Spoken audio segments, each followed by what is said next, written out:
ఓం శ్రీ మాత్రే నమః. ఓం గం గణపతే నమః. 2026 సంవత్సరం సెప్టెంబర్ 14 తారీఖున మనకి వినాయక చవితి వస్తుందండి. వినాయక చవితి సందర్భంగా మన ఛానల్ తరపు నుంచి వినాయక చవితి కిట్ అనేది లాంచ్ చేస్తున్నానండి. మొన్న అయితే వరలక్ష్మి వ్రతంది, 16 సోమవార వ్రతంది ఇప్పటికీ వెళ్తున్నాయండి. పుట్టమన్ను కూడా వెళ్తుంది. చాలా చాలా ధన్యవాదాలండి. చాలా థ్యాంక్ యూ సో మచ్ తల్లి.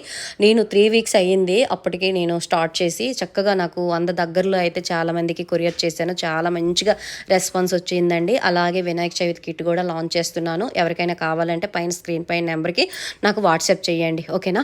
ఆ తర్వాత ముందుగా ఏమేమి పెట్టాను ఈ కిట్లో అనేది చూసేయండి. నేనైతే వేస్ట్గా ఎటువంటి ఆడంబరాలు ఆర్భాటాలు లేకుండా నేను పూజలు చేస్తూ ఉంటాను కాబట్టి నాకు తెలిసి ఉంటుంది కాబట్టి మీ అందరికీ ఏది ఉపయోగమో అదే నేను మీకు పెడుతున్నాను అనమాట, ఓకేనా. ముందుగా గణపతి బుక్ అనేది పెట్టానండి. ఆ తర్వాత స్వామివారి దగ్గర ఒక కొత్త బుక్ అనేది నేను ఎప్పుడు పెట్టుకుంటాను. ఒక కొత్త బుక్ అనేది పెట్టుకొని దానికి పసుపు రాసి స్వస్తిక్ పసుపుతో రాసి స్వామివారి దగ్గర పెడతాను. ఆ తర్వాత పిల్లలు వాడుకుంటే చాలా మంచిదనమాట.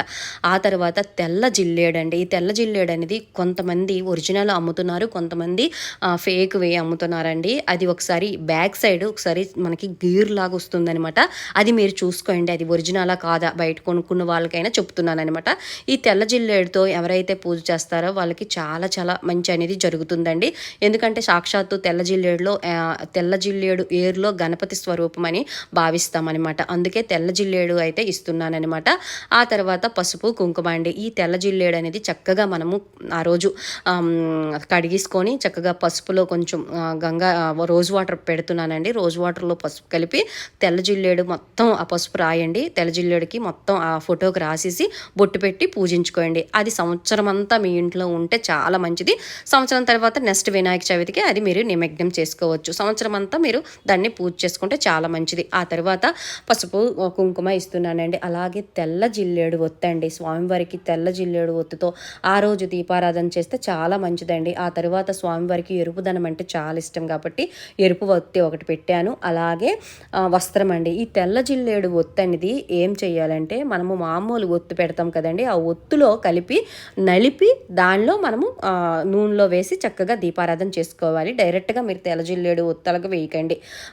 మన ప్రమిదిలో సారీ అండి ఏంటది ఒత్తులో కలిపేయండి, ఓకేనా. ఆ తర్వాత ఇక్కడ రోజ్ ఆయిల్ అనేది పెట్టాను. రోజ్ ఆయిల్ అనేది చక్కగా మనం పీఠం మీద ఏదైనా పీఠం వేసి వస్త్రం వేస్తాం కదండి, దానికి స్ప్రెడ్ చేయండి. ఇప్పుడు నేను వీడియోలో చూపించిన విధంగా మంచి స్మెల్ అనేది వస్తుంది. ఆ తర్వాత అష్టగంధం అనేది ఇస్తున్నానండి. అష్టగంధం మంచి స్మెల్ వస్తుందనమాట. ఇది ఒరిజినల్ అనమాట. చక్కగా గంధం బొట్లు పెట్టి స్వామివారికి పెట్టడానికి అయితే ఇస్తున్నాను. ఆ తర్వాత ఒత్తుల ప్యాకెట్ పెద్దదే ఇస్తున్నానండి. ఈ ఒత్తులోనే ఆ జిల్లేడు ఒత్తు అనేది కలిపి మన చేతులతో గట్టిగా నలిపి అప్పుడు దీపారాధన చేసుకోండి. చాలా చాలా మంచిదనమాట, ఓకేనా. తెల్ల జిల్లేడు ఒత్తుతో దీపారాధన చేయడం వల్ల మన ఇంట్లో ఎటువంటి ఏమైనా ఉంటే నెగిటివ్ ఎనర్జీ లాంటివి ఏదైనా పనులు మనకి జరగకపోయినా అవన్నీ మనకి నెరవేరుతాయి అనమాట. ఆ తర్వాత ఇగోండి వైట్ దారం ఒకటి ఇచ్చాను, రెడ్ దారం ఒకటి అండి. వైట్ దారం అంటే మనము ఫ్రూట్స్ కట్టేటప్పుడు కానీ దేనికైనా పువ్వులకు కానీ ఉపయోగపడుతుంది అనమాట. ఆ తర్వాత ఒక పురు తాడండి. ఇది మనము చక్కగా మామిడి కొమ్మలు కానీ ఇలా కట్టుకున్నాం అనుకోండి బాగుంటుందని ఒక పురు తాడు ఇచ్చానమాట. ఆ తర్వాత రెడ్ దారం ఇచ్చాను. ఆ రెడ్ దారం స్వామివారి దగ్గర పెట్టి మనము పూజ చేసుకున్న తర్వాత ఆ దారాన్ని మన పిల్లల చేతులకు కడితే చాలా మంచిదనమాట. ఆ తర్వాత ఎండు కొబ్బరి అండి. ఎండు కొబ్బరి ఎక్కువగా నార్త్ వైపు అండి, నార్త్ ఇండియన్స్ ఎక్కువగా ఎండు కొబ్బరి దీపారాధన చేస్తారు. ఎక్కువగా నార్త్ ఇండియన్స్ ఏం చేస్తారంటే ఎండు కొబ్బరి ఎక్కువగా యూజ్ చేస్తారండి. కార్తీక మాసంలో కానీ ఇలా గణేష్ పూజలో కానీ చాలా బాగా ఎండు కొబ్బరి యూజ్ చేస్తారు. ఆ ఎండు కొబ్బరిలో ఆయిల్ వేసి దీపారాధన పెడితే ఆ రోజు చాలా మంచిదండి. ఆ తర్వాత ఇక్కడ ఆయిల్ కూడా నేను ప్రొవైడ్ చేశానండి. చిన్న పూజ ఆయిల్ అనేది ఇచ్చాను. ఆ తర్వాత స్వామివారికి ఎంతో ఇష్టమైన బెల్లం అండి. బెల్లం కూడా మీరు నైవేద్యంకైనా వాడుకోవచ్చు, లేదంటే బెల్లం దీపారాధన కూడా కొంతమంది పెడుతూ ఉంటారు. ఆ దీపారాధన కూడా పెట్టుకోవచ్చు. ఆ తర్వాత స్వామివారికి జంజమండి. చిన్నదైనా పెద్ద వినాయకుడైన బొమ్మ అయినా చిన్న వినాయకుడి బొమ్మ అయినా స్వామివారికి జంజం అనేది వేయాలి. పసుపు రాసి చక్కగా స్వామివారికి జంజం వేయండి. జంజం ఒకటి ఇచ్చాను. అలాగే తేనె అండి. అభిషేకం చేసుకోవడానికి కొంతమంది వినాయకుడికి అభిషేకం చేస్తారండి. ఇంటి దగ్గర ఉండే వినాయకుడికి వెండిది కానీ ఇత్తడిది కానీ, దానికోసం అయితే నేను తేనె అయితే ప్రొవైడ్ చేశాను. ఆ తర్వాత ఒక్కలండి. 5 ఒక్కలు 5 పసుపు కొమ్ములు ఇచ్చాను. అలాగే ఇంకొక ఒక్క ఉంది, అది పసుపు గణపతి తయారు చేసేటప్పుడు ఆ పెద్ద ఒక్క అది పెట్టి పసుపు గణపతి దగ్గర పెట్టి మళ్ళీ మనం పూజ చేసుకుంటే చాలా మంచిదనమాట. ఆ రోజు పూజ చేసుకోవాలి పసుపు గణపతి దగ్గర పెట్టి, ఓకేనా. ఆ తర్వాత స్వయంగా నా చేతులతో అక్షతలు చక్కగా పచ్చకర్పూరం నెయ్యి వేసి అక్షతలు కూడా నేను మీకు ఆ రోజు అక్షతలు మీరు కలుపుకోకుండా ఉండడానికి స్వామివారి దగ్గర పూజ చేసుకోవడానికి అక్షతలు కూడా ఇస్తున్నాను. ఆ తర్వాత స్వామివారికి పంచి కట్టడానికి ఒక వస్త్రం అండి. అలాగే మీరు పీఠం వేదైనా వేసుకోవచ్చు, లేదంటే కలసం ఉంటే కలసంకి పెట్టండి. ఒక బ్లౌజ్ పీస్ కూడా ఇచ్చాను. ఆ తర్వాత సాంబ్రాణి కూడా ఇచ్చానండి. ఇగోండి ఇక్కడ బొగ్గులండి. బొగ్గులు అయితే విడిగా మూడు బొగ్గులు ఇస్తున్నాను.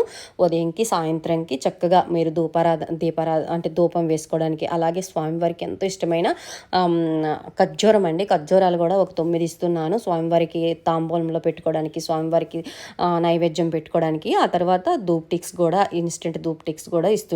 ఆ తర్వాత ఆ రోజు కొంతమంది 3 రోజులు పెట్టుకుంటారు, ఉంచుకుంటారండి ఇంట్లో. ఒక రోజు అంతా ఉంచుతారు చాలామంది. అందుకోసం 2 మట్టి ప్రమిదలు ఇచ్చాను. అలాగే అఖండ దీపం, అఖండ ఒత్తు కూడా ఇచ్చాను స్వామివారికి. ఆ రోజు మనం ఎన్ని దీపాలు అంటే కంచులో విత్తడిలో చేసిన, అలాగే మనం ఎండిలో చేసిన ప్రతిఫలం వస్తుందో లేదో కానీ మట్టి ప్రమిదల్లో మనం ఆ రోజు దీపారాధన చేస్తే మంచి ప్రతిఫలం అనేది వస్తుందన్నమాట. ఎందుకంటే ఆ రోజు మట్టి గణపతికే మనం పూజ చేస్తాము, మట్టి దీపారాధన చేస్తే ఇంకా శ్రేష్టమని. అందుకోసమే నేను ఒక అఖండ దీపంతో పాటు 2 అఖండ ప్రమిదతో పాటు 2 మట్టి ప్రమిదలు కూడా ఇచ్చానమాట. ఆ 2 మట్టి ప్రమిదల్లో మీరు ఒక మట్టి ప్రమిదల్లో మీరు దీపారాధన చేసుకోండి. ఆ తర్వాత ఇగోండి నెయ్యి ప్యాకెట్ ఒకటి ఇచ్చాను. ఆ నెయ్యి ప్యాకెట్తోనే మీరు చక్కగా స్వామివారిది ఇగోండి తామర ఒత్తి మీకు చూపిస్తున్నాను కదా, ఈ నెయ్యి ప్యాకెట్ వేసేసి తామర ఒత్తి అనేది వెలిగించండి స్వామివారి దగ్గర. మట్టి ప్రమిదలైనా వెలిగించుకోవచ్చు, మామూలు ప్రమిదలైనా వెలిగించుకోవచ్చు, ఓకేనా. ఇగోండి మీకు ఇప్పుడు చెప్తున్నాను నేను, అంటే అందులో నలిపి పెట్టుకోండి అని చెప్తున్నాను అనమాట, ఓకేనా. ఆ తర్వాత ఇంకా ఇవి అయితే ఈ ఐటమ్స్ అయితే మీకు ఇస్తున్నానండి. స్వామివారికి ఎంతో ఇష్టమైన అటుకులు అంటే స్వామివారికి చాలా ఇష్టం. దీనిలో చిన్నగా పటికి బెల్లం చిప్స్ కూడా ఉన్నాయండి. ఇవి మిక్స్ చేసి ఇచ్చానమాట అటుకులు. ఆ తర్వాత స్వామివారికి తాంబూలం పెట్టడానికి పసుపు కుంకుమ ప్యాకెట్ అనమాట. ఆ తర్వాత ఇక్కడ బియ్యం పిండి అండి. బియ్యం పిండి కూడా ముగ్గు వేసుకోవడానికి, పీఠంకి బొట్లు పెట్టుకోవడానికి ఇస్తున్నానమాట. మీరు ఎలాగా వంటలు చేసుకోవడానికి, నైవేద్యాలు చేసుకోవడానికి మీరు చేసుకుంటారు కాబట్టి ఎక్కువగా పెట్టలేదనమాట. ఓన్లీ ముగ్గుకే అది పెట్టానమాట. ఆ తర్వాత చాలామంది కస్తూరి ధూప్ ఈ అగరబత్తులు అనేది మంచి రెస్పాన్స్ అయితే వచ్చిందండి. అక్క చాలా మంచి స్మెల్ వస్తున్నాయి అక్క అని అన్నారు. అందుకే ఇది కూడా ఒకటి పెట్టానండి. ఈ బ్రాండ్ అయితే చాలా బాగుంటుంది. నేను వాడిన తర్వాతే మీ అందరికీ ఇస్తున్నానమాట. ఈ వస్తువులు అయితే స్వామివారి దగ్గర మనకి 3 రోజులు 4 రోజులు 3 రోజులు 5 రోజులు సరిపడతాయి అనమాట. నైవేద్యాలకి 9 ఇంకా ఏంటి నైవేద్యం పెడతాం కదా, ఆ కప్స్ కూడా నేను ఇస్తున్నానమాట. ఇవి జాగ్రత్తగా నేనైతే ప్యాక్ చేసి ఇస్తానమాట. ఎవరికైనా కావాలంటే బుక్ చేసుకోండి. ఆ తర్వాత నేను ప్రతి కిట్లో పెడుతున్నాను కాశీ గంగా, తర్వాత రోజ్ వాటర్, అలాగే ఆవు పంచకం అనమాట. ఈ రోజ్ వాటరు అలాగే కాశీ గంగా, రోజ్ వాటర్తో మనము పసుపు గణపతి తయారు చేయండి. అలాగే కాశీ గంగ ఉంటే మనం కలశంలో ఉంటే కలశంలో వేయండి. అలాగే మన పూజా ద్రవ్యాల పైన శుద్ధి చేసుకోండి. అలాగే మనము ఆవు పంచకము మనము ఇల్లు ఒత్తుకునేటప్పుడు ఇవన్నీ చేసుకోవడానికి అయితే అది ఉపయోగపడుతుందని అవి ఇచ్చాను ఫ్రెండ్స్, ఓకేనా. ఇవి మొత్తం 32 వస్తువులండి. ఈ 32 వస్తువులు స్వామివారికి మీరు 3 రోజులు పెట్టుకున్న ఇంట్లో అయితే 5 రోజులు పెట్టుకున్నా ఇవి సరిపడతాయి అన్నమాట, ఓకేనా. మీకు కావాలంటే పైన స్క్రీన్ పైన నెంబర్ ప్రొవైడ్ చేస్తాను, దానికి వాట్సాప్ చేయండి. నేనైతే ప్రైజ్ అయితే చెప్పట్లేదు, ఎందుకంటే ఒక్కొక్క స్టేట్ బట్టి ఒక్కొక్క ప్రైజ్ ఉంటుందన్నమాట. ఎందుకంటే కొరియర్ ఛార్జెస్ కూడా ఉంటాయి కాబట్టి నేనైతే అలా చెప్పలేనమాట. మీరు చక్కగా వాట్సాప్లో మెసేజ్ చేయండి, నేను అప్పుడు మీకు ప్రైజ్ చెప్తానమాట, ఓకేనా. ఎక్కువ ఏం ప్రైజ్ కాదండి. వరలక్ష్మి వ్రతం అలాగే 16 సోమవారాల వ్రతం కిట్ అయితే ఎలా అమ్మానో అంత ప్రైజ్ అయితే కాదండి. చాలా రీజనబుల్ ప్రైజ్లో అయితే మీకు ఇస్తున్నానమాట. తొందరగా బుక్ చేసుకోండి. 14వ తారీఖు మనకి వినాయక చవితి కాబట్టి అన్ని విఘ్నాలు తొలగిపోవాలని మనస్ఫూర్తిగా కోరుకుంటున్నానండి. చక్కగా పూజ చేసుకోండి. ప్రతి వాళ్ళము గణపతి పూజ అయితే తప్పకుండా చేసుకుంటాం కాబట్టి మీకు అన్నీ ఉపయోగపడినవే నేనైతే 10 షాపులు తిరగకుండా చక్కగా అయితే అన్నీ నేను నాకు తెలుసు కాబట్టి అన్నీ నేను సమకూర్చి ఈ కిట్ అనేది తయారు చేశానండి. మీరు తెచ్చుకున్నది ఆ రోజు అరటిపళ్ళు, అలాగే ఫ్రెష్గా పువ్వులు, పత్రి తెచ్చుకుంటే సరిపోతుంది. అన్నీ ఇచ్చేసానమాట. ఓకేనా. తొందరగా బుక్ చేసుకోండి. నేనైతే 14వ తారీఖున మనకి వినాయక చవితి కాబట్టి కొంచెం ఒక 6-7 రోజుల ముందే నేనైతే కొరియర్స్ అయితే ఆపిస్తానమాట. ఓకేనా. సర్వేజన సుఖనో భవంతు. ఓం శ్రీమాత్రే నమః.